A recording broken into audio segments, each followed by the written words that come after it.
This is Mouth Media Network, audio for business. One man, one woman, two microphones. And Elsie. So, then 3 microphones. What, that's it? That's the whole tagline? So what happens? Really? That's it?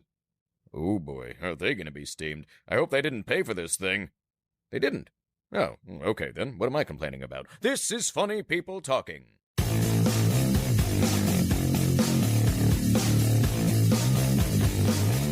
Hi, I'm Matylda Czarnecka. I'm a leadership and career coach, and I would rather be on a flight that's stuck on a tarmac for hours than listen to funny people talking. Well, hello, everybody. No. Welcome to Funny People Talking. I'm Marc. I'm one of your hosts. I'm here with Danielle Beckman. I'm Danielle Beckman, and I'm from Georgia. We're from Savannah. Where are you from? I'm from outside of Savannah. I have a little bit of a Savannah accent, but it's not exactly the same. What happened was my grandfather used to watch Elvis Presley all the time, and it kind of got into my, so it's a little bit Mississippi. I understand. But it's also little Memphis, little Savannah, so it kind of squeaks back and forth between Yeah, the my two. Aunt Beanie, she's from Savannah, Georgia. right. And if you just tuned in, you are listening to the Funny right people- episode. It's Funny People Talking, everybody. I'm Marc Rako, one of your hosts with me, Hi. Danielle Beckman. Hey, Oh, my- Danielle Beckman. Hi. Mademoiselle Danielle. Yes, I am Mademoiselle Danielle, and Also- I am here. You are here. You are. I can testify. I'll testify. She's here. And also, I'll testify, Elsie, the producer, is Elsie's here. texting right Hi, now. Elsie. What are you busy with over there? Looking up stuff. Okay. Elsie's I always get scared definitely when she's looking. texting. She always looks up stuff and like 19 minutes later, she has it for us, but it's really powerful. I'm always scared that she's replacing us. Oh, I think that's quite likely. So anyway, how are you doing, Elsie? I'm fine and busy. How's your cat? None of your business. Yes. Yeah. Fine. Okay. Okay. Anyway, I haven't heard about the cat. in a I know. while. We should talk about that. What has been the latest thing with none of your business? I don't know. Healthy, and Health-wise? good? Yeah, he's great. He's fine. Okay, that's all we need to know. We're done. Also with us, we're very pleased to say, is Matylda Czarnecka. Did I pronounce that right? You did? Yay, Matylda with a Y. Yes, Matylda with a Y in the middle. And his Y. She did like the Y in YMCA just now. That also looks like, what do you want to know? It was great. It was awesome. Full extension. So anyway, Matylda Czarnecka, she is a life and leadership coach. Leadership and career coach. A leadership and career coach, working with executives and so forth. And also, I happen to know, although I really don't know if this is something you want me to reinforce or point out, but I'm still going to say it because I think it's really cool. She has some level of expertise in imposter syndrome as well, and has held a number of workshops on that as well, or seminars, whatever, educational. Oh my God. opportunities.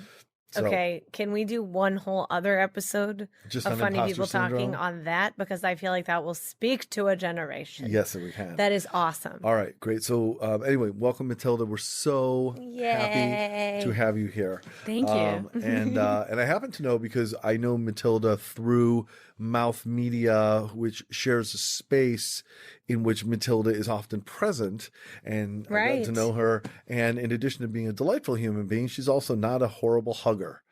So she likes. She doesn't do the side hug? She no what side kind of hugs. hug do you do? Full on good Full Matylda hug. hugs, Okay, that's good. right? No So- high fives? Oh, Well, yeah. she'll do High a high fives too. five. Sure. Okay, but when you meet a person for the first time, do you say, I'm a hugger? Like, are you that? Not necessarily. Okay, I It get depends. Unless it's like a warm introduction. It progresses. No, I get you. I It get you. No, but progresses. you know how some people are literally like they say, I'm a hugger, and they have to hug you? Yeah, And then what if you're not? it's you know? presumptuous. Well, what do you say? You say, oh, good, I'm not a hugger. I don't know. Can I go up to someone like that offers me their hand and say, I'm not a shaker? I'm not a shaker, but I'm a mover. Is that good? I Does that dance. mean you, I'm a you dancer. do a little dance? Yeah, then? you do a little dance. Well, That's you know, right. like the saying mover and shaker? That's what I meant. But yeah. Hey. What are you frowning over there about, Elsie? Nothing. Okay. I think she literally just fired us and got a I replacement. feel comfortable Via with that now. text. Yes. Anyway, so we before we Yeah. go too much further, I do have a question for you. Yeah, Danielle. Mark. Danielle, What? I'm gonna tell you already. I'm pissed. Well, I can understand why you'd be pissed, by the way. Okay, yeah, because can't you see my situation? Your situation is very strange. Yeah. Okay. Well, the situation is this. Yeah. You are dressed exactly like Elvis Presley. Exactly. Like Which if I get now why you were doing the accent. Yes. I didn't put two and two I know. together. If I turned a corner and I saw you, I'd go, Elvis. Oh, Danielle. So I'm curious. That's not how you dress every day. So why are you doing it today? Today? Yes. Today is National Dress Like Elvis Presley Day. I do not believe that. Is that a real thing? In my mind, it is. I said, you know what? July 2nd, let's be patriotic. Who wore the American flag in a cape better than Elvis? No one. So, exactly. Except for me today. Boom. Oh my gosh. Do you that see is my quite patriotism? That's quite a cape. Thank you. The polyester is chafing slightly. I really can't understand how he wore this like 6 days a week performing or however much he performed. But, you know, actually, I feel like, is his birthday soon? It's in August, I believe. Dang it. I'm not positive. No, I know he died in It's August. in January. Oh, okay, Oh, well, January. we're all wrong. He died in August. I remember exactly where I was when Elvis died. I was in the Catskills with, I was a kid. Oh. And we were at a place called Winter Clove up in Round Top, New York, and this big old late 1700s inn that still exists now, and in this big living room, and someone had heard something about this. We were watching TV, and they had the news flash, and I just, you know, it's one of those like where you were very when kind of iconic. moments. Yeah. Well, yeah. And so I knew this would really speak to you today, Mark. So I also wore this outfit. Okay. It was actually on sale at the rental shop. Really? But do you know what else? There's going to be a biopic coming out. About I know Elvis. I'm And not Harry happy about Styles might play Elvis. Boo. Or Ansel Elgort. He's good. Yeah. What were you going to ask me? I want to know if you have a nerd tip. Oh, sure. Just the tip, nerd tip. Oh, I have a hunka burning. No, okay, I'm done. We're done. We're done with that. Hunka burning love. I know. I actually do. Today? I'm gonna take this cape off. It's a little hot. All right. I'm sorry, you guys. There's just chafe. That's chafing. fine. Thanks for committing. Oh, yeah. I mean, it was this day. Okay, so I do a little nerd tip every episode, and this one is a tip or tips on how to study like a nerd. Oh. And I thought this was awesome for people like in middle school all the way up to grad school. And by the way, she pointed to me when she said middle school and Elsie when she said grad school. I would just like to point out. I did. That was not on purpose. So this student who goes to the University of San Francisco, her name's Natalie Oxner, and she wrote this cute little post called 6 Tips for Studying Like a Hardcore Nerd. Oh, the Oxner method. Yeah, the Oxner method. And I was like, this is actually really cool. Okay, number 1, treat yourself to some cute school supplies. Duh, that is so brilliant. I literally just got some of the cutest Post-its and Sharpies last week. How does that help you study? Wouldn't it just distract you? No, it makes you want to use them more, which makes you excited to learn. Like I want to make a mistake so I can use my cute Snoopy eraser? Yeah, or like my little whiteout tape. Yeah, no, you don't want to make a mistake, Mark. You're working backwards.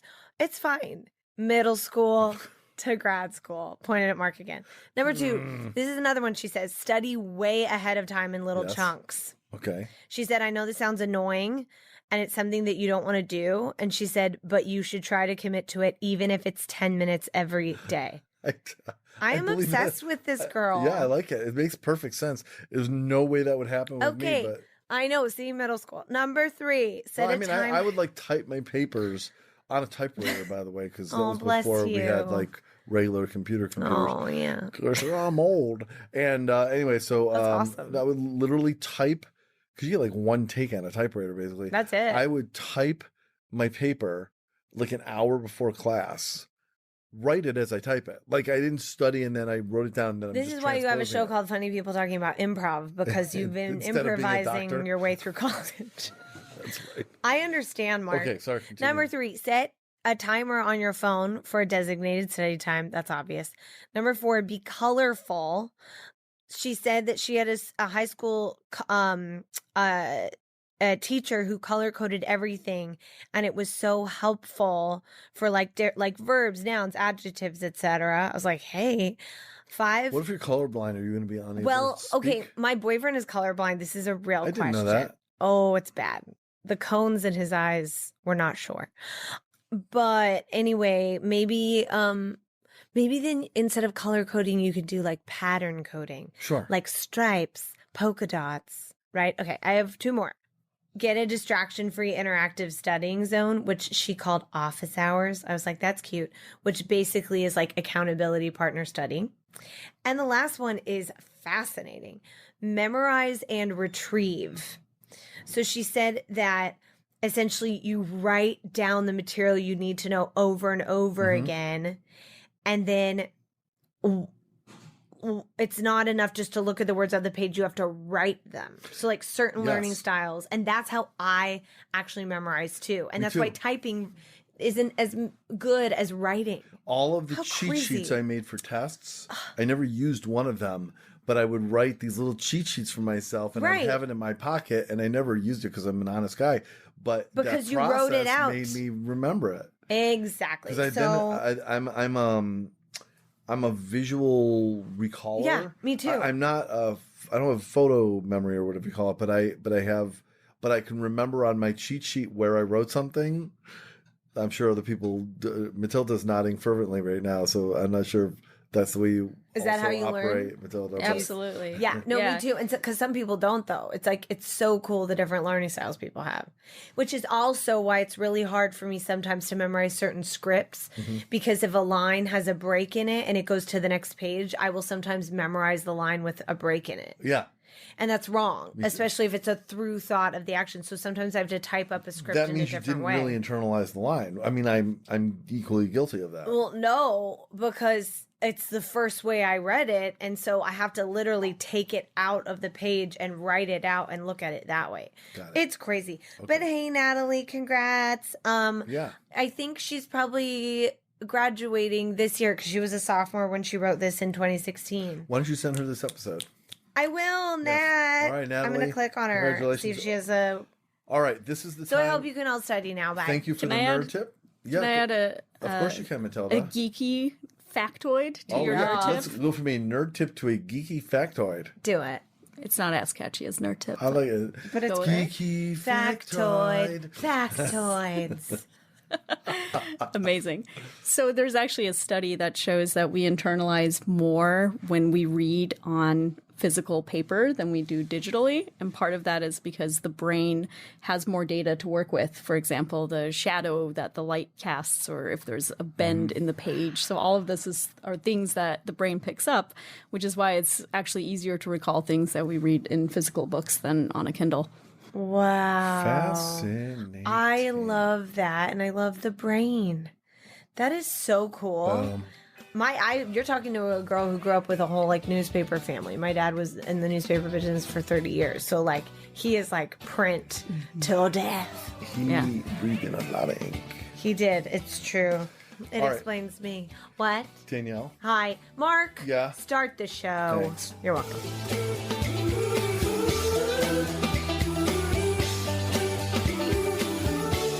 From the Mouth Media Network studios in New York City, and from the same people who brought you Monkey Radio with Marc, this is Funny People Talking with Marc Rako, Danielle Beckman, and Elsie.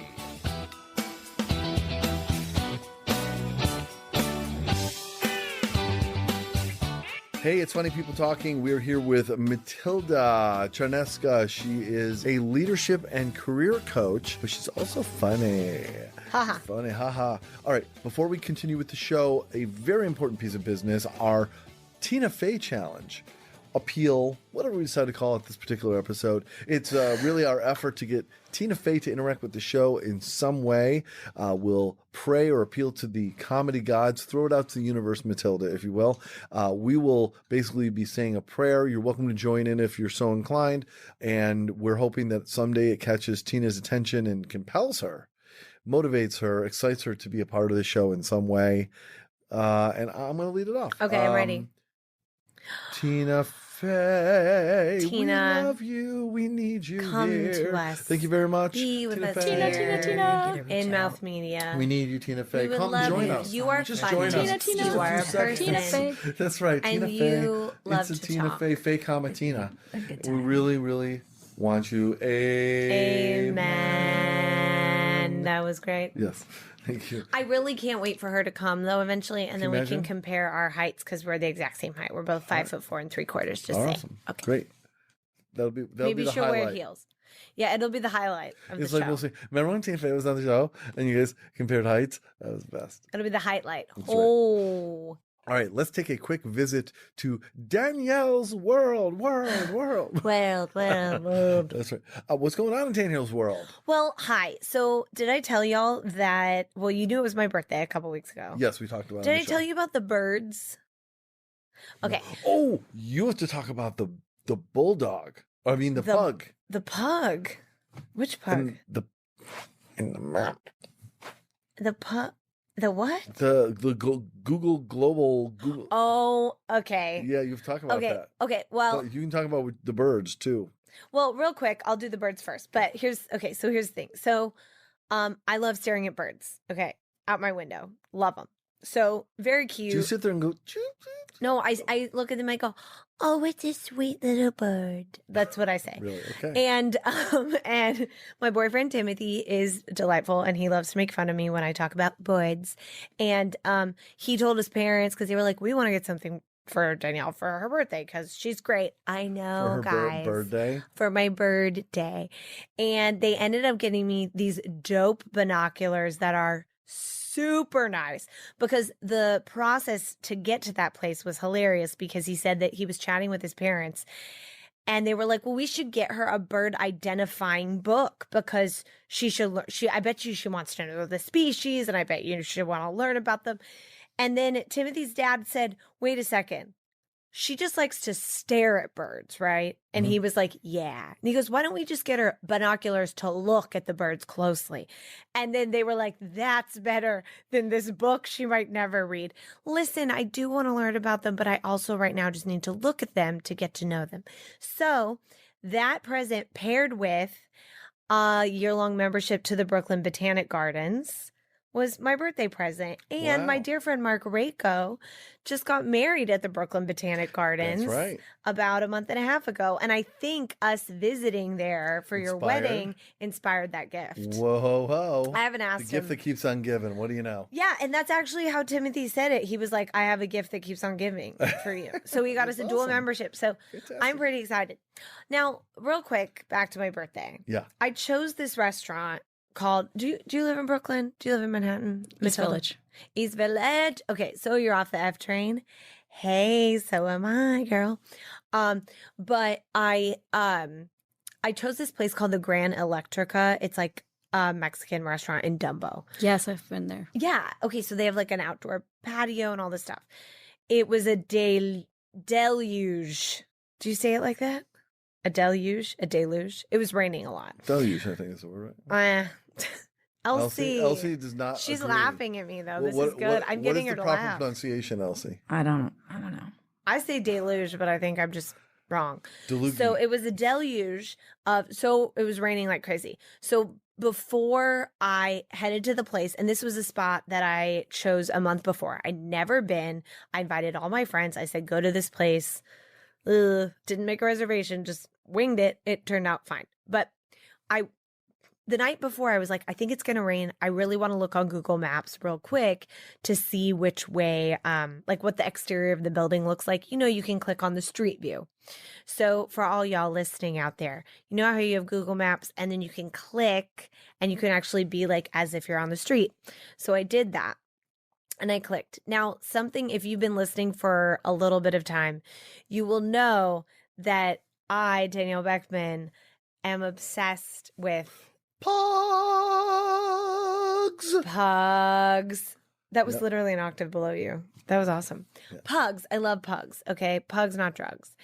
And you don't have That to should choose. be a T-shirt. It is. I have one. Oh, okay. Do you not know? Oh my No. God, I'll wear it next time. Okay. Okay, so as I bring my terrarium. My life will be complete. I know. So also, Pug of Thrones was a card that Marc and his wife gave to me, which was so cute. Anyway, okay, so I'm on the Google Maps. I'm searching around. I'm like, oh, okay, I'm looking at the street view, and I turn. Okay, everyone listening right now, look up Grand Electrica on your Google map, turn the view around, and you will see literally a giant pug sitting there. It's like a zoom in pug. So the Google map caught this pug sitting in front of the restaurant at the exact perfect time. And it's not like it's kind of in the background walking. It's like a pug and then the restaurant. I'm going to show you right now. Well, not the viewers. I'm going to show Right Matylda. now, Danielle is utilizing her iPad to show Okay, Matylda so look, we an have image this. that you cannot see. We have this. What? Oh, So wow. explain what you have shown to Matylda. I have literally showed That's the amazing. pug to Matylda, and it's not a cute pug. So Sorry to basically, the owner. It's a very On Street kind of View, an old pug. as you approach the restaurant on Street View, in all the stills that Google Can you believe that? Street View has, you walk up and all of a sudden you come to the front of the restaurant and there is a freaking clear as day pug. It's like clear as day. I mean, Whoa. it's very terrifying. That close up is slightly This pug creepy. is so cute. Anyway, it was just one of those moments. You know, we talk about synergy a lot on this show because sometimes fun little things click and little coincidences and things happen on the show a lot with our guests. And that's one of the things that was so kismet. It was so meant to be that I'd never been to this restaurant. I randomly chose it the night before I decided to look it up on Google Maps, and there was a pug. And it was like, happy birthday, Danielle. Yep. Oh my God. And by the way, coincidentally, like a couple days later, I was doing an interview on a different show on Mouth Media, and one of our hosts is an investor in that restaurant. Oh yeah, I feel So, like you which told was me really that. Funny. Okay, And that's her pug. No, I'm just there kidding. you go. All right. Anyway, thank you for that. Real quick, we're gonna do give Elsie a little screen time, a little mic time right now, and we're gonna take a little walk down movie reviews before you've seen the movie. This is where we dive into Elsie's keen ability to see into the future and evaluate movies that she's never seen, but size them up on basically how good they really are. So I'm excited. you should be excited. It's really good. Wow, So- can't wait. We're saying all these generic things. It makes me So laugh. basically, all I have to do is give her the title of the movie, and I can tell her a little bit about it. Wait, is this the Elsie segment? Yes, this is an Elsie segment. Oh, I'm pumped. All right. So the first movie I am going to select is Beep, beep, boop, boop, What? boop. It's called Leo Da Vinci. Oh. Meet the young genius inventor Leonardo da Vinci and his best friends Lorenzo and Lisa as they embark in a wild and exciting adventure from flying cars, treasure maps, pirates, and sailing ships. It's a family adventure everyone will love. Will they? Sorry. It stars the voices, because it's an animated film, Oh.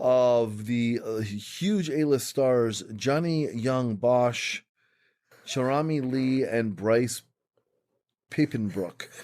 So, who you remember from such films as Leo Da Vinci. Oh, I love Bryce Pippenbrook. Get him all my So stuff. I know that Or you maybe saw he's a this film, or anticipate seeing it at least. What is your review on this film, Elsie? This film bombs. Like it's the bomb or it bombs? No, as in like the old school version of the word bomb. Why is that? Because nobody cares. Oh, man. They threw too many pieces of spaghetti at the wall and none of it stuck. I see. Yeah. I see. You didn't like the whole climax denouement? And you didn't like Pippin Block? Everything is? No, Oh. Okay. It's Well, not for kids even? it's not for my goldfish. Ooh. And I don't have a goldfish. Oh, God. So that That's just dark. shows you. Yeah. All right. Let's go to film number 2. Beep, boop, boop, boop, beep, beep, boop, beep, beep, boop, boop. It's called... Thank you, movie machine. You're welcome. Why don't you just tell me the name of the movie you want to see? I Got the Hookup 2, which implies, by the way, there was a I Got the Hookup 1. But wouldn't it be great to just do a movie and just name it a sequel and there is no actual first movie? No one. That would be funny. Oh my God. Best friends and old school street hustlers, Black and Blue, went legit 20 years ago when they opened their family restaurant. But with the health inspector threatening to shut them down, they could lose it all. Now it's up to... I feel like I should be narrating this like You should. Here we go. Best friends and old school street hustlers, Black and Blue, went legit 20 years ago when they opened their family restaurant. But with the health inspector threatening to shut them down, they could lose it all. Now it's up to young Now it's up to young thug scam artists Fat Boy and Slim and Spider Oh. to step up and save the day. And a stolen shipment of the hottest smartphones might just be the ticket, so long as the cops and a couple of bloodthirsty gangs don't get them first. Come back and visit the old neighborhood in this hilarious all-new comedy classic, even wilder than the original. I would like Elsie to rate this on a restaurant rating, like A, right. B, C, G, like that, Yeah, exactly. or shut down. So I don't want to call your thoughts on it. I'm just saying it's I Got the Hookup 2. I mean, she's Who's in seen it, it. though? You gotta tell people Percy that. Miller, Corey Grant, Romello Burns, and Michael Ballard, I think. Oh, and Nicole Kidman. Nicole Kidman. She's in it too. She's in everything. Well, Nicole, as usual, you know. Yes. So the hookup one was successful enough to have a part 2. Mm-hmm. But this is a case of maybe they should have just stayed with the original and not taken it any further. It does have a decent viewership, so people were interested, but once the reviews get out, it gets canned. Ugh, Goes to video, and that's that. Yeah. Got it. it's not even a cult classic. And it wasn't hilarious. It tried really hard, but It tried. yeah. It tried. Well, with the smartphones, how can you go wrong? All right, one more. Beep, beep, beep, boop, beep, beep, beep, beep, beep. Okay. Beep. Dr. Sleep. It continues the story of Danny Torrance 40 years after his terrifying stay at the Overlook Hotel in The Shining. Ewan McGregor, Rebecca Ferguson, and newcomer Kylie Curran star in the supernatural thriller directed by Mike Flanagan from his own screenplay based upon a novel by Stephen King. And I do like the poster. It just has a giant red rum. Oh. So this is actually not coming out till November, but I know you got an advance copy of it. Yeah, because, the books, they're always a hit. And people try to make movies out of it because they figure if it's an attachment to Stephen King. But the thing is that Stephen, he licenses the rights and stuff, but doesn't necessarily have say in the production or the casting or any of that stuff. And that's where a lot of people go wrong. Yeah. So sometimes you'll have a Misery or a Shining or a, Shawshank Redemption. Gotcha. But sometimes you'll have a Maximum Overdrive or like that. So this is kind of in between the two. Ah. Yeah. All right. Well, it'll be interesting for us to check it out and compare notes. Oh, wow. So I'm not going to see any of you them. Found those reviews hilarious. Yeah. Hysterical. They are. Yeah. I'd like to do one more, and I'd like to give Matylda a shot at one if you're up for it. Sure. Because I know you've seen some movies yourself. So I'm going to just pick one random that I know that you've seen. Beep, beep, boop, beep, boop, Beep. beep. Yeah, beep. Thank you. You're welcome. This is called Lido or Leto. I'm not sure which, but I'm going to say Lido. And it's an avant-garde Russian filmmaker, Kirill Serebrennikov, who made Not far The from Poland. Student, returns to the big screen with a tribute to the early years of Russian rock. Leningrad in the summer in the early 80s, smuggling LPs by Lou Reed and David Bowie. The underground rock scene is boiling ahead of the perestroika. Mike and his beautiful wife, Natasha, obviously, meet with the young Viktor Tauli. Together with friends, they will change the trajectory of rock and roll music in the Soviet Union, starring a bunch of Russian people. What did you think? Yeah, what did you think about this one? Yeah. Well, this one was really interesting because they took some liberties in terms of, kind of composing some new music and modernizing it a little bit. So a little Pink thrown in, or Well, yeah, but with a little bit of a Russian twist. Got it. Yeah, Okay. but the thing is that this movie does not do well in Russia at all. But it actually is Interesting. very successful in Brazil because Funny there's, enough. yeah, there's Brazil has a history of Russian aficionados, and there's just a lot of people. It's kind of like a cult following, but it ends up going a little more mainstream than expected. So, Gotcha. there might be a sequel in Portuguese in the future. Oh my God. Okay, see, now that I want to see. Lido 2. Wait, this is also a 2? No, that'll be the sequel, the Portuguese. Yeah, one. I don't know if I want All to right, see thank you, the 2. Matylda. That's it for advanced movie reviews. It is time for a quick improv game, as if that wasn't one. We're gonna play one of my favorite games. What are you shaking your head about, Elsie? I'm allowed. Okay, she's allowed something. She's none of your business. This is one of my favorite games that we can play. It's called the News. And the idea is that you are a reporter in the field interacting with the anchor desk back at the station, reporting on a fairly mundane and everyday occurrence that in our game is big news. Yep. And we turn it into big news. Danielle and I will demonstrate, and then we'll give you a suggestion, and everyone else will follow suit. So Danielle and I will play first, and then Matylda and Elsie will play it the next round. Okay? All right. So what we need is a suggestion from the audience. From the audience of an everyday occurrence or something that's not interesting. I'm going to give you a couple examples so you know what we're thinking about. It could be brushing your teeth. It could be tripping on your shoelace. It could be the lights went on. It could be something very, very simple. A bird flew by, anything. Okay. So from the audience, a suggestion of an everyday natural occurrence or activity. And who am I being? Why don't you be the reporter in the field? Okay, I'm in the field. I'm in a field right now, actually. Oh, you could, sure. Any ideas? A toilet is stopped up. A toilet is stopped up in a field, by the way. A toilet is stopped up. Okay, Yeah. Thank you, Elsie. Okay. Here we go.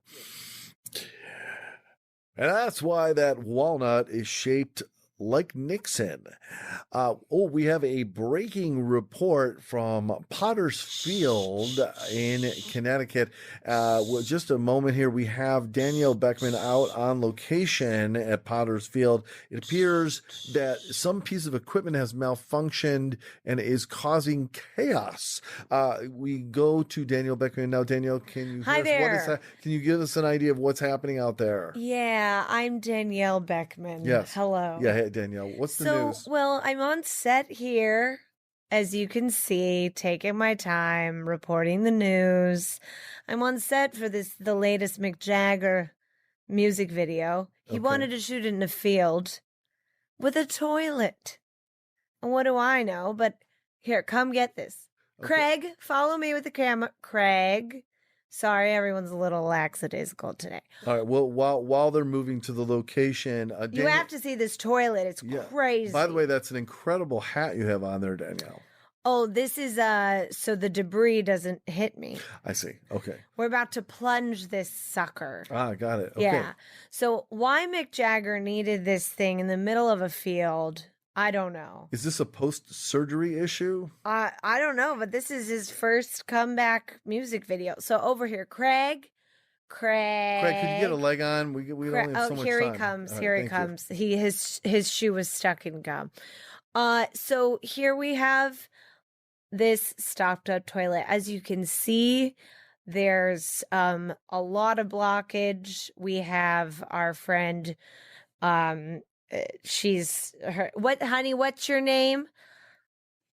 My name is Molly. This is really, really embarrassing. Sorry, Molly. Okay, well, Molly's the plunger on site, and we're just getting what we can out of this toilet so Mick Jagger can have his glory moment. I don't know if I even want to stick around. How are you in the studio? Okay. By the way, behind you, I'm pretty sure that's Mick Jagger. Oh yeah. I really don't really feel like chatting with him. It's a long story with my ex, but All right. anyway, All right, so we're here coming we back to are. the So it's really interesting. The toilet's stocked up, and I recommend you all get out there and see his latest video. All right, Danielle Beckman putting the pot in Potter's Field. No. Oh, I'm sorry. Elsie, yes, It's Potty's Field. Potty's. Potty's Field. All right. Putting the pot in Potter's Elsie Field. making her paycheck right there. There we go. All right. Well, that's Danielle Beckman out in Potty's Field, Connecticut with Oh, a I got toilet. sprayed. Turn it off, Craig. Turn it off. Oh, well. So That took weird turns, but it went somewhere. Did it? Did it? Yeah, I liked it. I think the whole thing went in the toilet. Yeah, okay. Oh man. Well, then that's only one person's fault. And Remember it's you worried mine. about being fired? That may have just dang happened. it. Am I going to be fired today? No. That's 2 strikes. No, thank you very much, Danielle. Oh, God. All right, let's try this again. Let's try to do good. No, I'm kidding. No, Matylda. There are no and wrong Elsie, choices in there's no improv. There's wrong I only just yes wanted to and. use all the The only wrong chances choice is who's that doing I it. could for toilet jokes. Oh my God. I love you, Danielle. Okay. He says that when he feels bad for me. Oh, It's true. You can listen to the episodes. Nothing. Just go. okay. Elsie, getting crabby. Matylda. Yeah. Why don't you be the reporter in the field? Elsie will be the anchor. A suggestion of an everyday activity. Everyday activity. An everyday normal activity or Yeah. occurrence. How about I have one.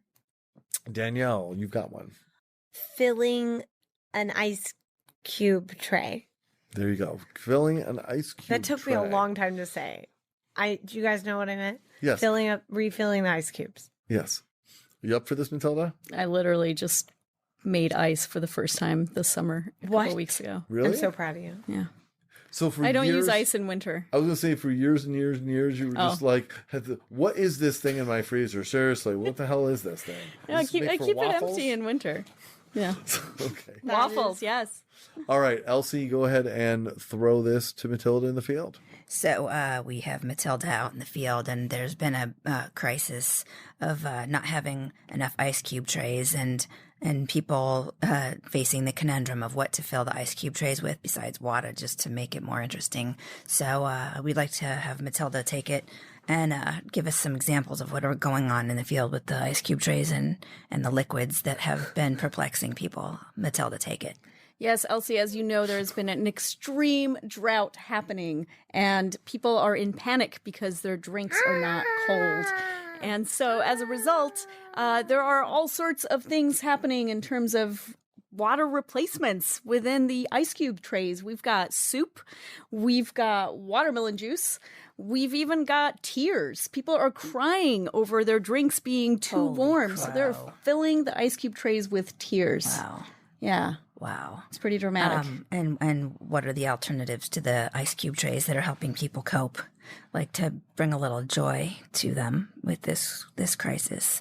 Are there different shapes? Maybe a recall to something we mentioned earlier with a shaped ice cube tray with a nerd tip or something like that. There are very colorful ice cube trays. People are spray painting them to make them more joyful, to encourage more usage of the ice cube trays, and to encourage people to bring more liquids that they can freeze. Wow. Are people worried about when the soup cubes melt that it kind of changes their beverage? It does. It Wow. does. And are there trauma units set up for this? Those trauma units are filled with trained pugs to cheer people up.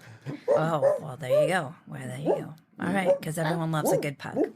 That'll bring a smile. Okay. Do you have any warnings or anything that the general public needs to know about this? Or Attention, clear the area, clear the area. You didn't know there were going to be sound effects and stuff, did you? So, Matylda, back to the question: do you have any advice or tips or warnings for people to keep an eye out for, or shopping tips or anything that the people need to be aware of? I think the people need to be aware that once they fill the trays, they need to find a freezer that is plugged in. Okay, so thank goodness it's just a liquid shortage and not electricity, because, yeah. All right, well, thanks, Matylda. Thank you for your excellent reporting skills. We'll come back to you at a later time and check in with you. Thanks a lot. I want gazpacho. That's just Chilled soup. delightful. Okay, Matylda and Elsie win I the don't man think news. There's a contest. There is in my mind. Well, not in mine. I have a I question. live free. We did have a Death Star ICQ We did. on Yes. this episode, am I right? Yeah, last episode. Last episode. Oh, crap. I know. It's All okay. right. I recalled something that you wouldn't even know what I'm talking about. That's okay. I went with the colorful supplies. Yes, that's awesome. Thanks for rolling with it, but not saying what are you talking about. That's improv. Nicely done. Nicely done, both of you. Very funny. Thank you. All right, we're going to take a quick pause, and when we return, we're going to return with Matylda and learn all about her from one end to the other, whatever that means, right after this.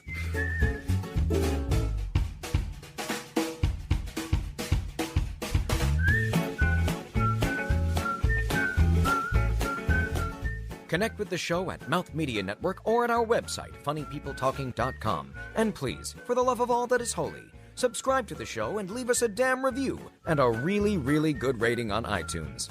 Pretty please? Thank you.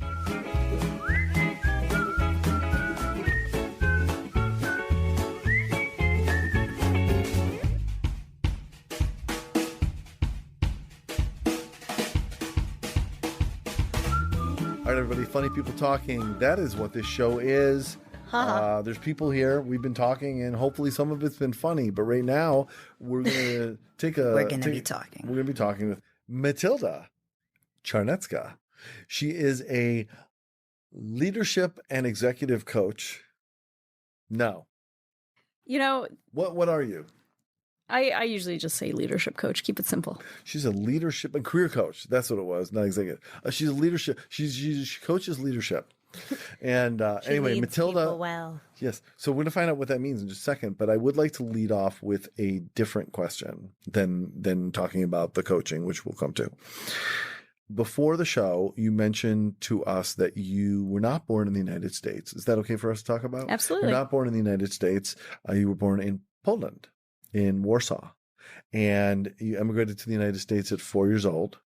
And you do speak Polish. And you've been back to Poland. But there's no trace of an accent. I mean, you have a perfectly American, quote unquote, accent, whatever that means. And the United States is really the home that you've known for most of your life. My question to you is, what do you think the culture of Poland and you have a mom and dad? My father passed away when I was young. So I'm when I sorry. refer to my parents, it's my mother and my grandmother. Gotcha. Okay. Yay, my best friend has the same. Okay. His mother and his grandmother. That's awesome. Yeah. So your mother and your grandmother raised you, and you. I guess my question is, as you work professionally, what do you take from your Polish?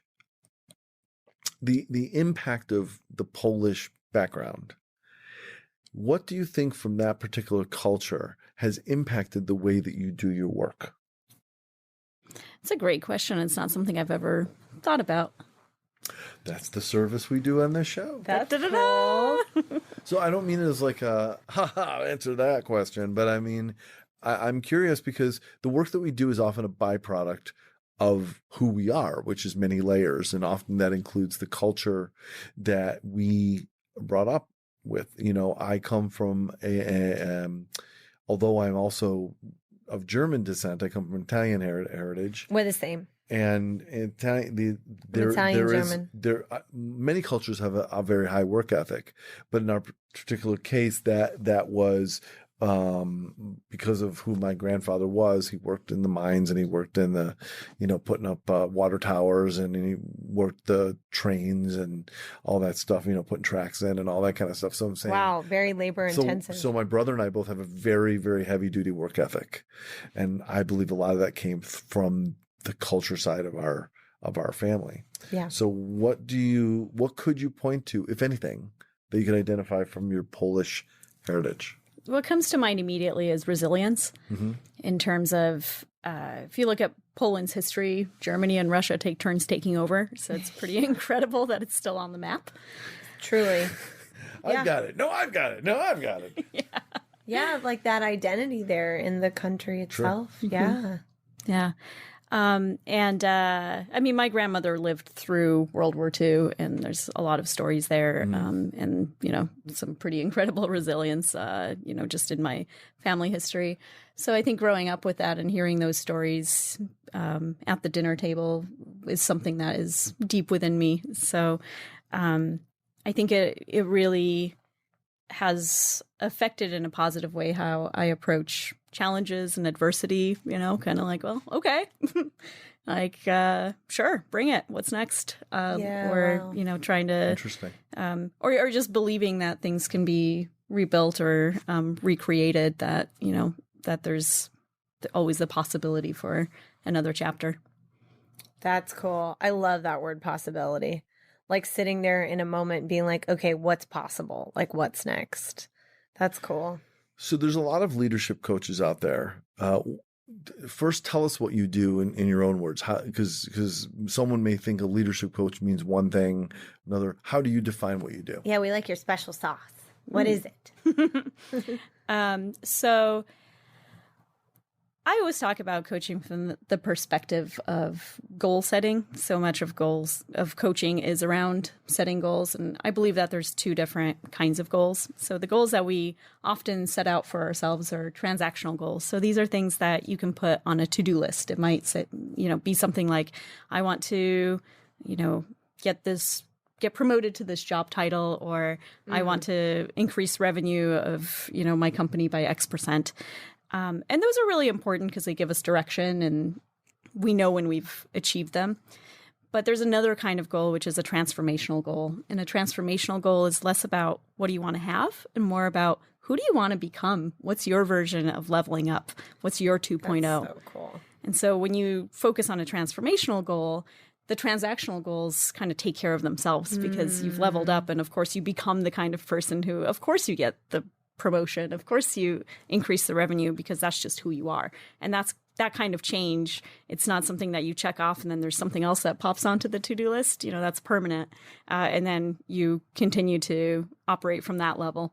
So that's the kind of coaching that I focus on with my clients. It reminded me a little bit of something I'd read recently, which I'm sure is not a new concept for you at all, but it talked about, it was Arnold Schwarzenegger was actually talking about it. It wasn't something I read. I saw him giving a talk. He was talking about a plan B versus your plan A, and just having although I guess it's good to be prepared, having a plan B in the first place means that you have, you're at least some of the time you're thinking about not doing plan A. Like tapping you're thinking about plan B. You're thinking about it. You're organizing the plan. So the more time and the more of your thoughts work about the thing that could go wrong, you're not taking that energy and putting it into the thing that it may already be in motion, that you're working on and have some success in. That is why it is your plan A. And the reason I said that made me think about it is plan A should be your destiny, should be who you decided you're going to be, the person that it's simply the skin you're about to walk into that's already you out there. When I moved to New York, a lot of people, I heard this from so many people, and it was meant with love. You always can come back. And every person that said that to me and understood why they said it, I said, you have to understand, I'm not coming back. It's not that I don't want to be here. It's that I must succeed. This is what I am going to be doing now. I couldn't allow myself to have that plan B, to not decide who I was going to be, whatever ultimately happened in the long run. So anyway, I'm sorry to take you off course. That's what you reminded me of a little bit. So I have another alphabet game to kind of turn that one on its head, which is so is it? You can also think of your goals that you're setting in terms of ABC, but kind of in reverse. So your plan A is, this is what I'm going to do, and this is what to your point, I'm not coming back. Like, this is what I'm going to do. But then you level it up with plan B of, well, what's that, plus one? What does it look like to succeed cool. and then some? And plan C is then, what does it look like where you're actually afraid of it? Where you get tingles when you think about, like, oh man, if I'm successful, like that's almost terrifying on that level. So then, your basic plan is like it's the given, it's the standard. Mm-hmm. But then you keep going of, well, what else can you do? I love that. That's cool. So when people say to you, like, oh, you're trying to be an actor, well, you should have a plan B. And you go, I do. My plan B is to be on Broadway. My plan C is to have my whole own network TV show. You got it. Thank you. Drop the mic. Boom. Yep. Drop the mic on Aunt Ernestine's foot. It's usually Aunt Ernestine. Anyway. So I'm guessing, yes. She would. She would. Or Trudy. Trudy's a good answer. Oh, too. Trudy Tootsie. That was last Tootsie. episode. Sorry. When you were 4 years old, or 5, or any of those ages, my guess is you didn't look ahead and say, I want to be when I grow up. I want to be a leader. She did not sound like that. I think that's what she sounded like. Okay, well, So- I actually didn't know English at that point. So. True. Yeah. So you can So imitate me whatever- in Polish. I wish Yeah. I wish I could, and I feel whatever I would try to do would just be insulting to the Polish people. So I'm not going to do it because I don't even know where to start. I don't either. So whatever, it doesn't matter. You could have been thinking in any language. The point is you didn't say to yourself, I want to be a leadership coach. How does the path your life took, how did it end up in this? And how does this relate to the you thought you would be? Well, this is one of those things that only makes sense in retrospect. Like so many. Like it all was leading to here, but you could have never known that. Yeah, it doesn't make sense often along the way. And then in retrospect, you're like, oh, okay. Okay, so what was that? So there's two things that come to mind. So I can tell the full story, and I'm happy to tell the narrative. But there's two moments that are poignant since we're talking about family history. So these are two things. One thing is related to my mom. My mom gave me some of the best advice that at the time made no sense. But I remember in my senior year of high school, I was super stressed out because I didn't know what I wanted to major in college. So this was like, high drama, right? It's like, in high school, everything's a really big deal. Yeah.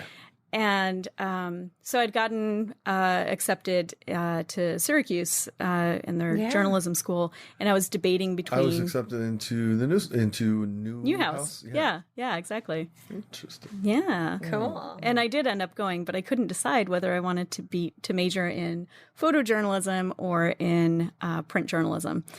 Specifically, there at the time the majors were separated out even more: newspaper, magazine. So I was thinking about being either a magazine major or a photojournalism major, and I was so stressed out about this. And when I got stressed out, I would clean my car thoroughly. So my mom found me in the garage, and I was, detailing the car. So someone walked by your car seat and then saying, "Oh crap, Matylda's really stoked up right now. She's got something on her mind." Right? Right. Oh my gosh, what a great byproduct though for anyone getting to ride in your car. Right.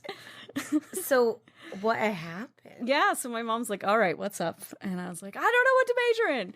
And my mom said, my mom's a professor, by the way. So she's like, well, first of all, you have until the middle of your sophomore year to even declare. So go to college first.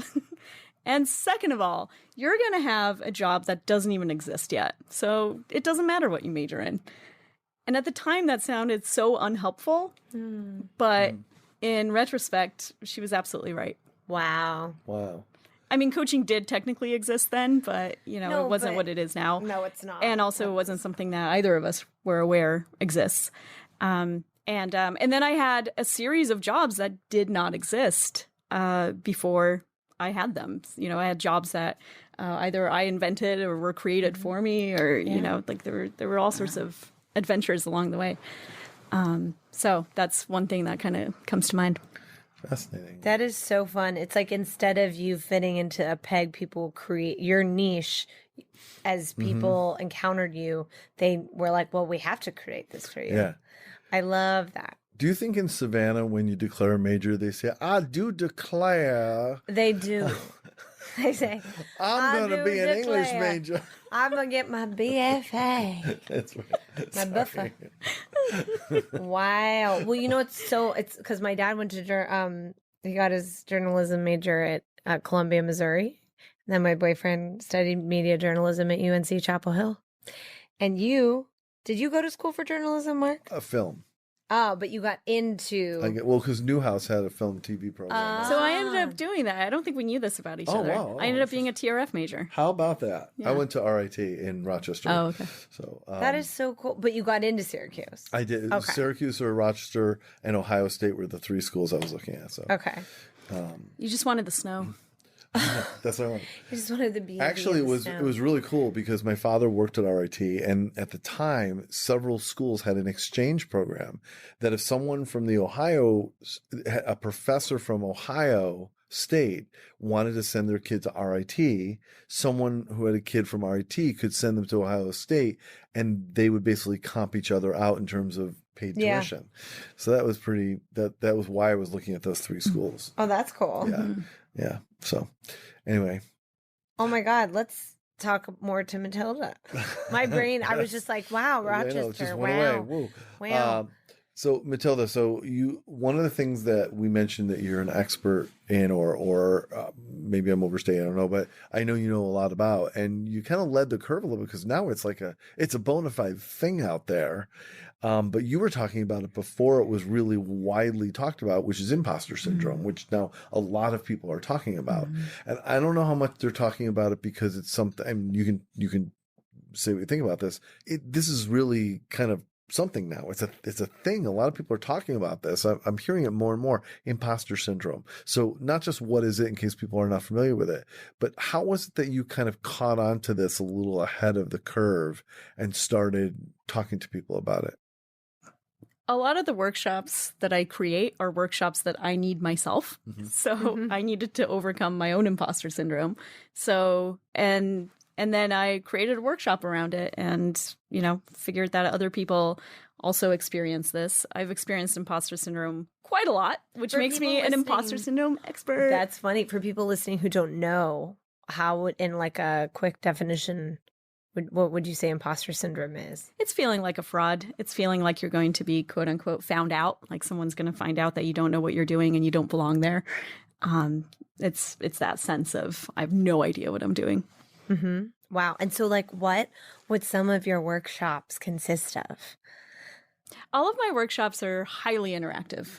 Cool. So I always have people engage with each other, you know, kind of creating a safe space for sharing. And, you know, people can share as much or as little as they want. So there's always a worksheet, but there's also an invitation to share to the group. And one thing that's true about imposter syndrome is that it thrives in secrecy. So the more we experience it, the more we don't want to talk about it. But when we hear other people experiencing similar feelings or having similar experiences, Especially it actually people we diffuses respect. It.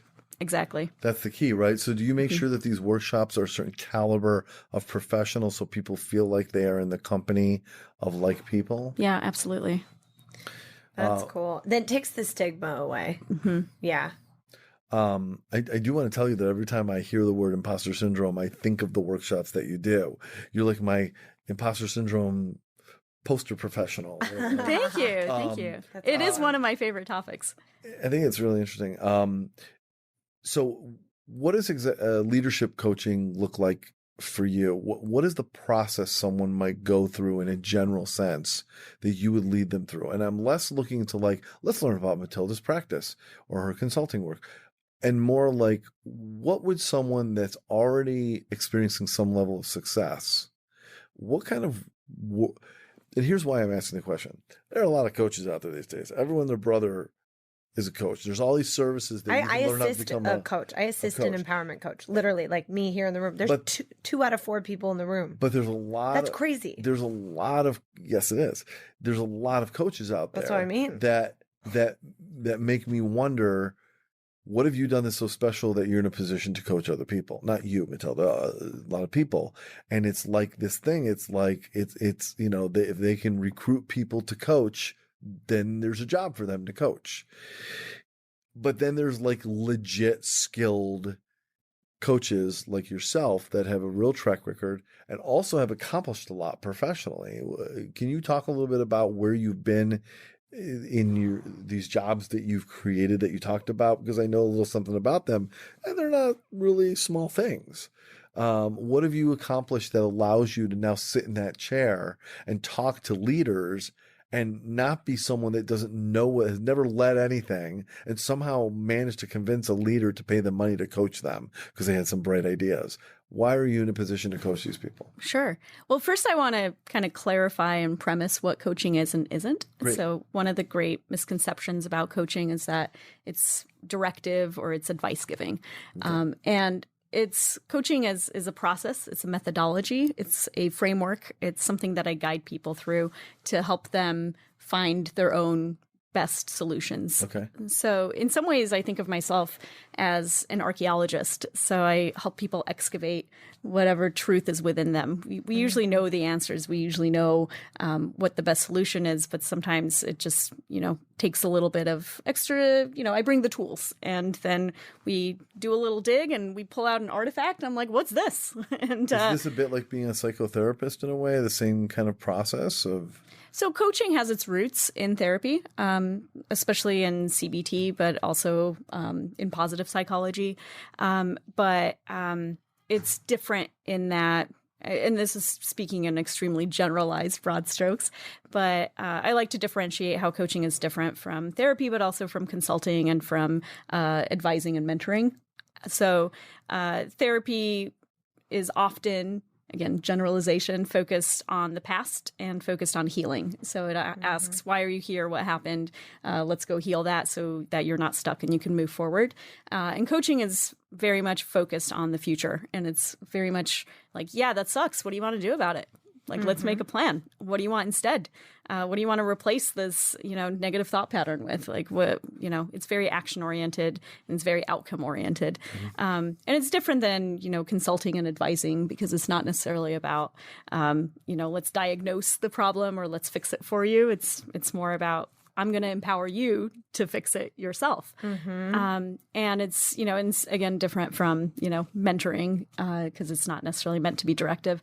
Mentoring is more, I was in your shoes once and here's what I would do if I were in your shoes again. And coaching is more about helping someone find their own best solution and move forward, feeling empowered and leveled up.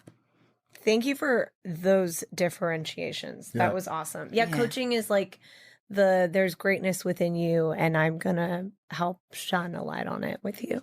Yeah. That's really awesome. How much of it is getting someone to know what they already know about themselves, but getting them to believe it or recall it or admit unlock it or unlock it? Much of it is things that they already should be believing about themselves and know about themselves. And it's the connection of believing it and taking action on that belief? Often, yeah. It's often already there. It's just a matter of, of just the insight that it is there. I often, my clients' goals are my goals. And I often think of, myself as someone who is a potential seeker. So I see the potential in people and, they might see themselves at a certain level and I see an even higher level and then I hold them to what I see. So, That's awesome. It's like, yeah, you think you're going to goal A, we're actually going to goal C. You just don't see goal C yet. But also sometimes there are moments where I believe more strongly in my clients' goals than they believe in them. So it's really kind of, being that co-pilot, being that person who, can really lift someone up and make you really see that you're absolutely capable. Without naming names, would you be able to give an example of someone that you had worked with and how that was true? Yeah. there's a lot of clients who I've worked with who've had limiting beliefs, perhaps because of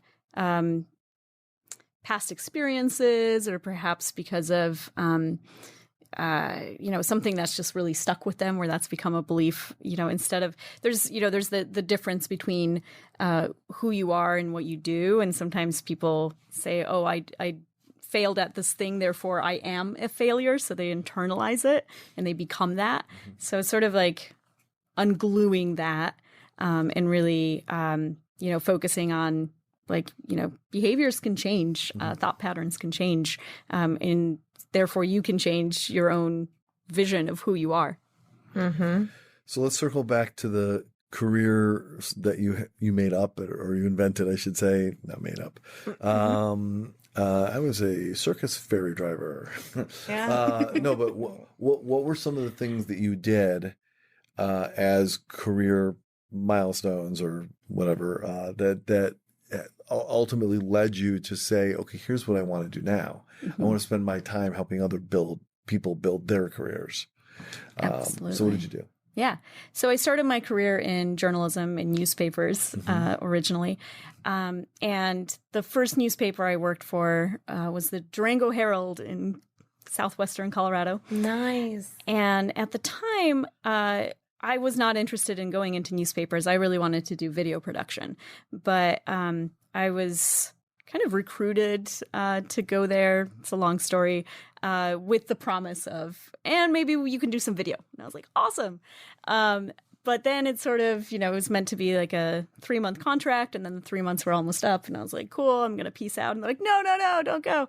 Because in the meantime, they were short-staffed, and they trained me to do literally everything. So I was filling in for everyone on every desk. Wow. And so I was like, well, we should do video because that's the future. And this is, 2004, before YouTube existed. This was when you still have to FTP QuickTime files, and it was a huge pain. But I was really excited about this future. And at one point, the managing editor and publisher took me out to lunch, and I had all these statistics about how video was the future. And then we're looking at menus, and the publisher sitting across from me, and he says, "So Matylda, tell me about the internet. What do you think about the internet?" And so I went on all these statistics, and anyway, and afterwards the managing editor was like, "I think that went really well. I think what's important is what was not said." And I was like, I have no idea what that means, but okay. And then the following week, the publisher said, "So I want you to research the internet, and I want you to take the next 3 months and just figure out our internet strategy. And every week I want you to meet with me and teach me about the internet, because we are, starting to fall behind, and we need to really figure this out. And you understand the internet better than anyone here." So that was a job that just suddenly got invented. Wow. And it was amazing. So I did that, and through that I contacted a bunch of other people doing innovative things in newspapers, and then that led to me. One of my mentors in the industry got a job at another paper and recruited me to, again, the promise was video production, which I did some of, but then Google Maps released their API, and I thought that was kind of intriguing because I was in a new geography, and I didn't really know the lay of the land. So I talked to the web dev team, and I was like, how do you do this? How do you play with this? And so I started, with their help, creating these interactive maps and using mapping as a storytelling tool. With pugs. Of course. There you go. The pug map. Wow. Yes. Okay. No, keep going, please. I love this. And so we had, the top ranked restaurants map, kind of color coded. Love it. Wait, so I'm sorry. Were you working with Google at this point? No, just their API. Got it. Okay. Yeah. For those who don't know what that means, what does API mean? So an API is essentially when you tap into an existing technology and can reference it and pull from it. So, for example, if you ever see that button that says login with Facebook, instead of creating a username and password, you're using Facebook's API to pull in the login information and pull in, your basic info to create an account without having to do it manually. So that's kind of the most common use case. But in this case, without getting too geeky, it was really a matter of creating these maps where it was information that was custom, but layered on top of Google Maps, so it looked like a Google map. And then there were startups that started building on top of this is like before Google released My Maps. Now you can do it yourself. But, so I started using that startups technology and working with the newsroom to train reporters on how to use this and make their own maps. So that kind of turned into like its own job. And then at one point I was talking to my boss and I was like, so did you know that you can, send custom text messages and have people subscribe to them? And he's like, you just signed yourself up to be our mobile expert. I was like, okay. So I think it's just, for me, the thread in all of my career is curiosity, and I really believe that curiosity is a superpower, and I've really used curiosity as a compass in my own career. And then after newspapers, I kind of switched to the digital side of things, and I went to grad school for journalism at NYU and started writing for TechCrunch and helped them launch their green technology section. That's awesome. So it was super fun to, be able to launch a whole new section for, an established publication. Especially something that has meaning like that. Exactly. It's not just like, and now we're going to do the sandal section. Sandals have meaning too. I know. But I get you, Marc. Recycled sandals. I'm wearing sandals. Okay. Back to Matylda. Sorry, Matylda. No worries. That's cool. Yeah. But while I was in grad school, I met a computer science professor who said, hey, I'm organizing a hackathon, but I really don't have time. Can I hire you to help me? And I was like, a hack a what?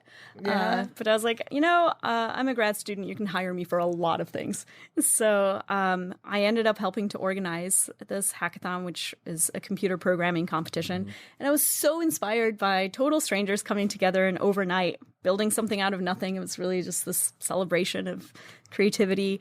And I was like, cool, that was awesome. And I threw it on LinkedIn because why not, and forgot about it. And then I started getting cold emails from people saying, hey, we want to do a hackathon and we don't know how. Can we hire you? And I was like, well, sure. Wow. And so I sensed that there was a trend happening. And so I put together just a really basic, WordPress site and invented a hackathon consultancy and didn't expect anything to happen. But a lot happened. And so I had clients from, nonprofits, universities, recruiting agencies. Yahoo put me on a 6-month contract to do hackathons for them internationally in India and China and England and Silicon Valley. So that was quite the adventure.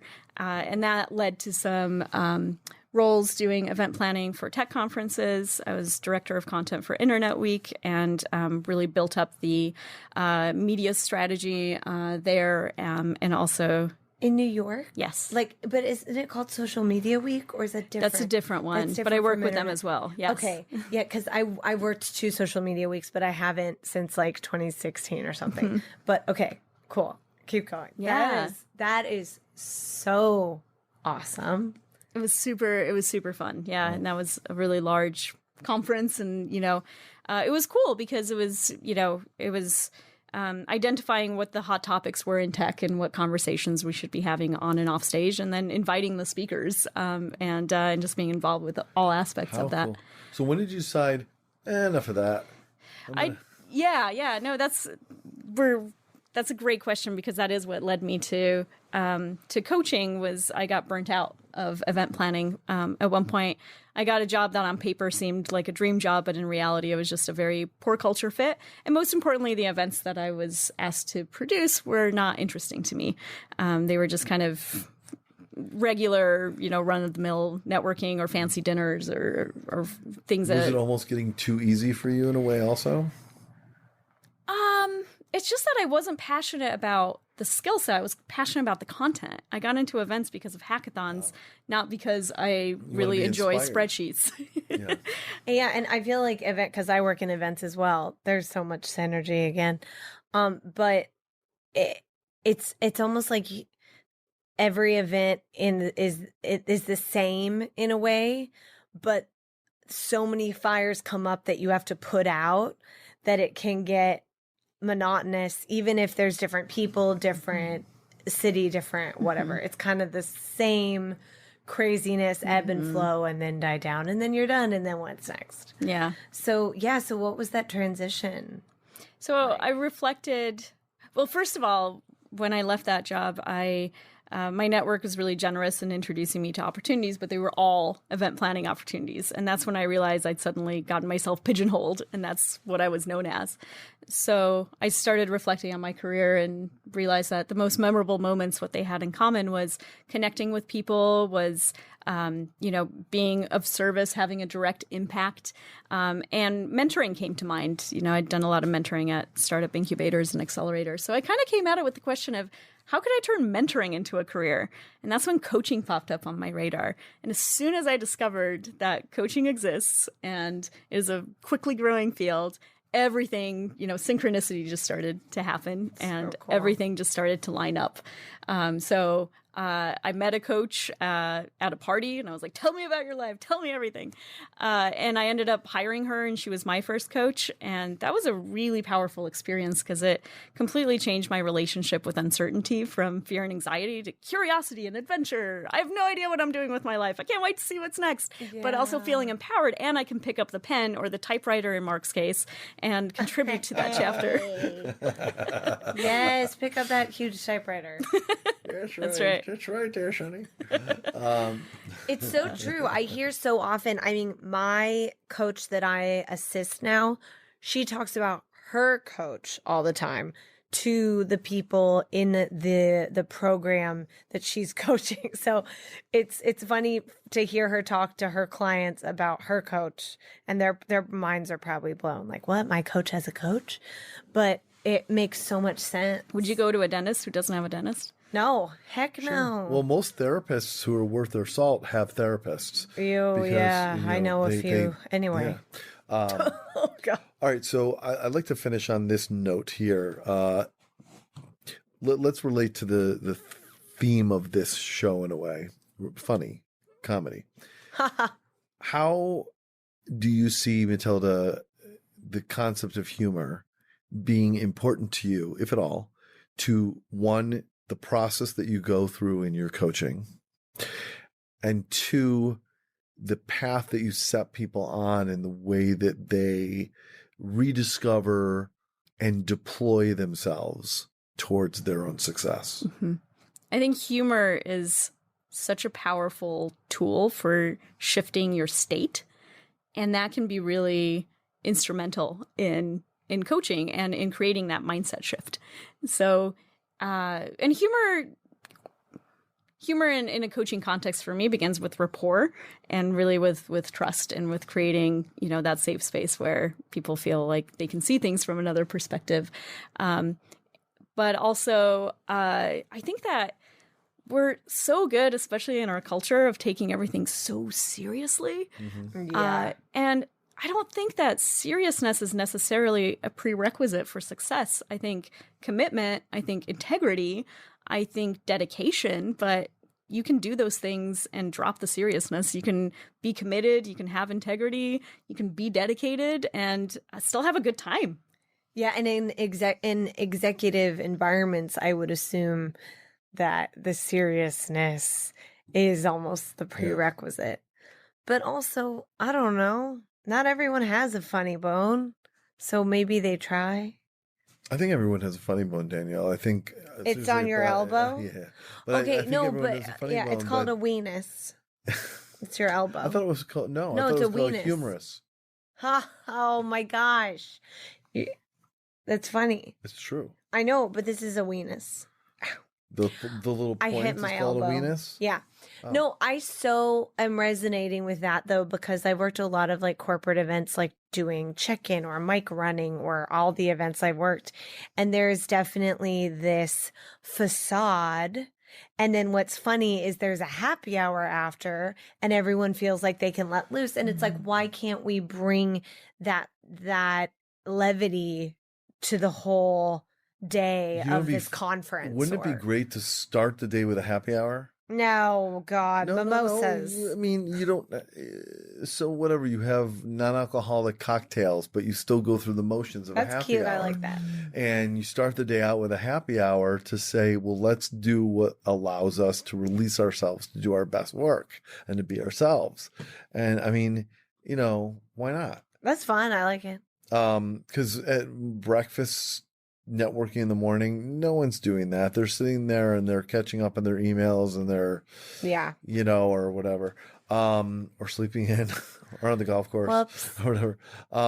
So how do you purposefully try to work, if at all, with your clients and show them that humor side? I know there's the rapport part, but if this is so important, what's the, without revealing your secret tricks, but Matylda, how do you actually make that happen? How do you instill that in them? How do you get them to get in touch with that side of themselves? I mean, I'm often the first one to crack a joke, especially when someone's in, a really serious state and they really believe something. I might poke at it and be like, is that true? Or I might exaggerate it and be like, oh, wow, like that's even worse, or I don't know, like I poke at the truth and kind of see what happens. And sometimes when I exaggerate something, then it creates a little bit of levity. In college, I had a fortune cookie that said, and I taped this on my mirror because I took myself way too seriously in college. And this actually helped. But it said, happy is one who can look in the mirror and laugh. And I think that is so true. And so I really try to help people laugh at themselves because we're all human and we're all kind of silly, quite frankly, especially when we take things so seriously. Like there's actually a silliness in how seriously we take things. Oh yeah, like the situations where when you're in it, it's horrible, and then you look back on it and it's hysterical. Yeah, like when you're telling the story to somebody. Yeah. Yeah. And you're like, oh yeah, at the time it wasn't funny at all, but now I see it's like stupid funny. Right. Yeah. Exactly. Yeah. How can people connect with you in the things that you're doing, and perhaps if you've got room for them, look at hiring you? Yeah, absolutely. So my website is matylda.me with a Y, MATY LDA. And I'm also on Twitter at Matylda, and I'm on LinkedIn. You really got at Matylda with Y all by itself. Good for you. Oh my God, I'm looking you up right now. Wow. Did you go see Matylda on Broadway? With my mom. Ah, how fun. Do you like that movie? I do. Yeah. It's so good. I have the book, the whole thing. It's fun. Yeah. Good old Roald Dahl. Yeah. Okay, great.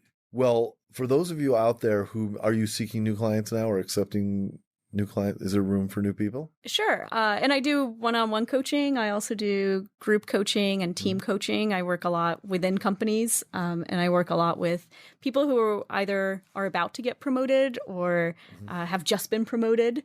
So I love training new leaders and facilitating. So all those things. When you coach someone, is there a moment they leave the nest? They've accomplished their goal. Good luck to you. Let me know how you're doing. I'm always here for you. Absolutely. Okay. And that's one of the differences between coaching and therapy is that coaching has an end point, and therapy kind of you're not sure when you're done, but that also kind of accelerates the urgency of like, okay, there's limited time. Well, much like coaching, that is the end of this segment. We have to let you free like a butterfly. We're not done with the show yet, but we're at the end point of going through Matylda's journey for now. But Matylda, thank you for sharing so much and inspiring us, frankly. And congratulations on the success that you've carved out for yourself so many times. Thank you. You've really created your own road. Thank you so much. Really great. Thank you for having me. Absolutely. Okay, so quick pause, and then it's time for... End of show food. Right after this. Bye.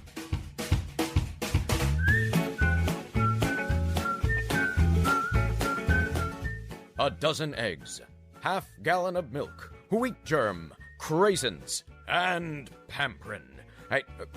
Nope, sorry, that's my grocery list. Here we go. This is Funny People Talking.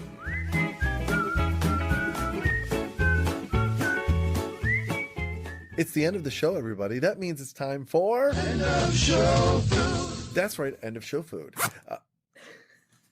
That was so bizarre. That was just a Danielle zipping up the show. Zipping up the show or whatever with her little zip. She's a little, I don't know what it is, but it's got a zipper on it, and she zipped it. That is really loud in the microphone. It's my iPad case. It is. I'm so sorry. It's quite all right. We all enjoyed it. Anyway, so it's time for end of show food. That's when Elsie shares something that she's found as she scours the world or at least New York City. Or at least New York City for really interesting, cool, different things that we can taste. You never know what it be. It might be a food. It might be a drink. It might be a candy. It might be, who never know what she's going to come up with. And it might be a snack. Candy is all food too. right. So what we're going to do is she'll share with us what it is, and then we wait to eat it until she says go, and so we all can enjoy it together. And then what we'll do, Matylda, is rate it. We'll rate it on a scale of chickens. So basically you can create your own numbering system of chickens. It could be out of 362 chickens or 19 chickens or whatever you want, or 10.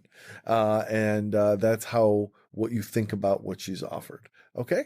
So Elsie, it's your turn. What do you got? All right. So What you got, girl? today I have a sweet end of show food. Ooh, I Oh my have God. Oh carrot my cake Oreos. Oh my Carrot God. cake. My friend Becky Abrams Oreos. did a review of this on her Instagram that is delightful. Oh, All right. We're going to have to see how it holds up. All right. So it says carrot cake flavored cookie with cream cheese frosting, flavor cream. my guess is no carrots were harmed in the making of these Oreos. You know, let's look. Let's see. Reading. No, because I'm guessing there's no carrot cake in it whatsoever. I don't think there's. Now I'm looking up. I don't see any carrots. Look, her cover photo is the carrot cake. That's Oreos. outstanding. All right, well, I am excited. All right. Yay! Here we go. All right, so Elsie is Unveiling. breaking. Oh, wait, picture. Oh, criminy. Sorry. So shout out to Becky Abrams. She works at Stacey Gallo Casting, where I've assisted before. Very cool. And after we eat these, she put a mini They smell like description of cream what she thinks cheese. they taste like. I'm gonna Okay. see if it holds up. Cream cheese, like raw, stale, or like fresh cream cheese. Oh my! I know what Ron Can't wait. Oh, we're not allowed Wow, to eat raw yet or stale until. cream cheese? You know what? I was given a carrot cake at my 4th birthday, and it had a huge carrot on the top and a bunny.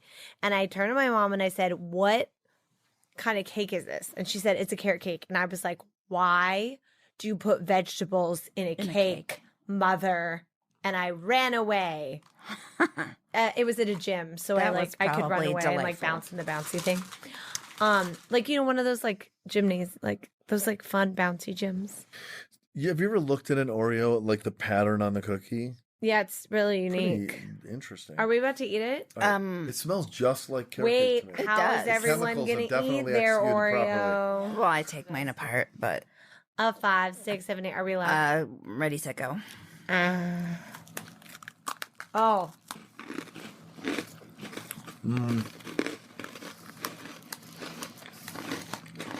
Yeah, that's very carrot cakey to me. There's a bit of a finish. For me, there's a bit of a chemically finish. I read the description that my friend Becky put, and I'm gonna have to agree with her. There's an eggnog thing going on here. Right? A little bit, yeah. So first I took a bite, just like sandwich style, and then I took one of the sides off. Wow. And with one side missing, to me, it's more authentically carrot cakey because carrot cake always has so much frosting on it. Yeah. Oh, that's an interesting thought. Yeah. That's what I'm doing now. Maybe I'm just traumatized from my 40-year-old birthday. Well, How dare there be vegetables in a cake? I love carrot cake now. You finished yours first, Danielle. Oh yeah. What do you have to say about the rating of Okay. these carrot cake flavored Oreos? I'm gonna go. Oh God, I don't know about these chickens. This is rough for me. I don't know. I'm really proud of them, for doing a thing. So I guess I'll give them like 9,000 out of 9,100 chickens. Wow, that's a very strong rating. I know. Thank you. Good job. Thank you. And real quick, my friend Becky said this tastes like eggnog filling and cinnamon Teddy Graham dreams. That was her She liked assessment. It's funny because I was going to say, the outer part tastes like graham crackers to me. Okay, cinnamon Yeah, I graham can hear it. crackers. Yeah. The ones where they got like the cinnamon sugar Yeah. on them. Yeah. Okay, that's very Okay. good. What was the deduction for? The deduction was for slight confusion. Okay. However, I'm proud of them. Elsie? Good job, Oreo. Let's see. I guess I would say 62 chickens out of 72. Yeah. Got it. Yeah, I mean, I like it. I thought it tasted pretty good. I don't have that chemical super aftertaste that you're talking about. But if I had to say carrot cake, no. Got it. If you want the authentic carrot thing, no. No. But as a store-bought snack, sweet thing going on, yeah, it was, I thought I would eat it. I mean, we have a whole container to eat. Yes, we did.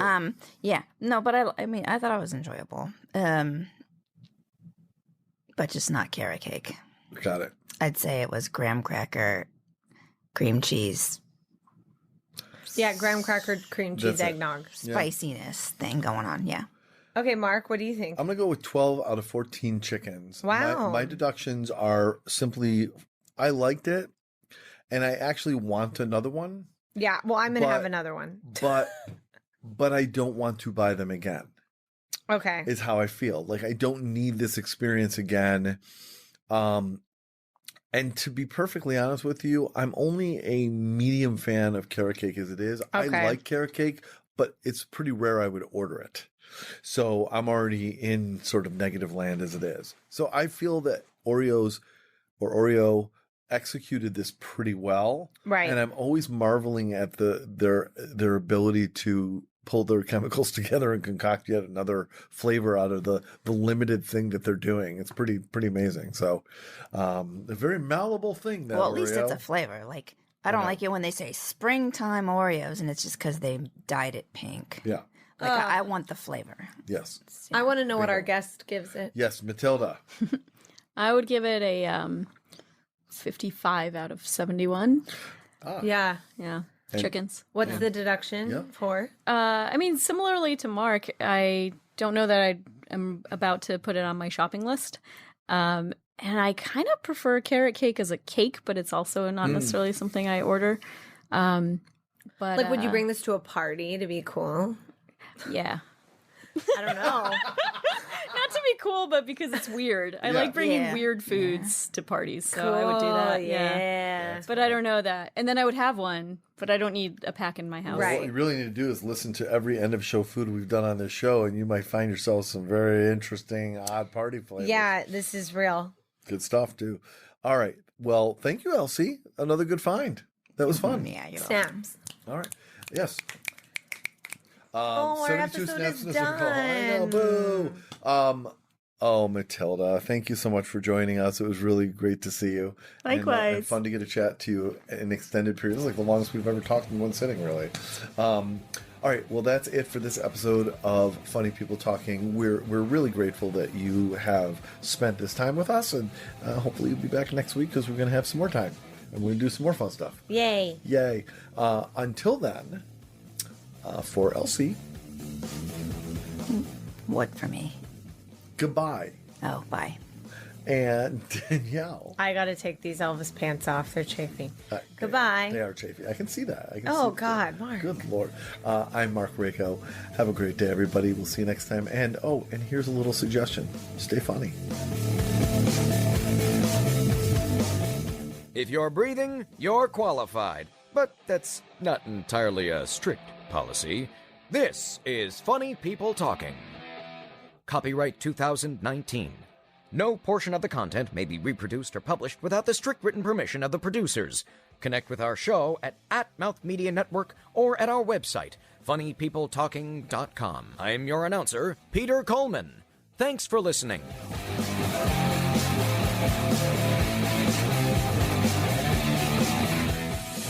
This is Mouth Media Network, audio for business.